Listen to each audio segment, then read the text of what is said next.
How you doing, folks? Tim Attitude2, OutstandingPoker.com. This is now part 4 of my new series on how to think like a pro. It's the same session that has been used in the previous 3 parts that were released within the past like month or so, I would say. Maybe like 6 weeks was part 1. So I'd suggest you watch part 1 first, just so you start getting some reads on opponents and can follow along with the continuation here. So I want to, as we have done in previous videos, continue on with the sort of advanced thinking and sort of getting into the mind and really thinking deep down about every individual play that we're going to do, both post-flop, pre-flop, each street, bet sizing, all the little details that come together to create a solid winning player. So I'm just going to dive right in here and get going. So I think we just finished off with these 2 hands on top right and bottom right here. So coming to the bottom left, I get a hand like ace-5 suited in the big blind. Now we get a raise and a call and a call.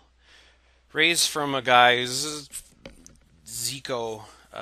Fairly splashy. I think we had him in our previous videos. We've been messing around with him a little bit. I don't recall as much, but we get a call from a guy who just sat down with half a stack, so I'll instantly label him as not a Super Poke Pro, probably the anti-Super Poke Pro, and a nit in this small blind. So this T4H guy, put him on like some sort of pocket pair or suited connector. That's what he's going to be calling the small blind with. This guy could be calling with a super wide range, given that he has half stack, almost guaranteed to be a noob, weak player.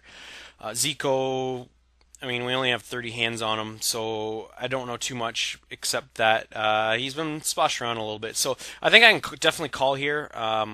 Because I have a decent hand that can flop some nut flushes and some wheel straights. So given that there's already like 650 in the pot, risking another $1.50 definitely worth it.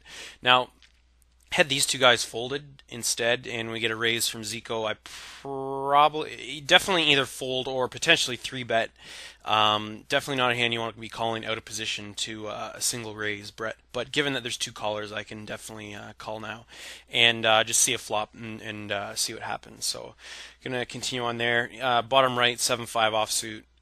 With a nit in the small blind and a super loose passive guy in the big blind, I'd probably just fold here. If it was another nit in the big blind, definitely would open, like I've discussed in previous videos. But given that the guy's loose passive, I need to have a little bit stronger hand to open on the button there, so I'm going to fold. Bottom left here, so coming back now, we see a flop.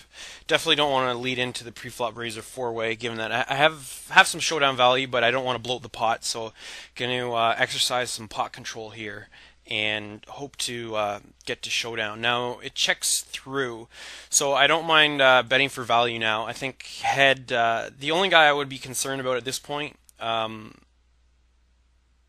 the flop is T4H.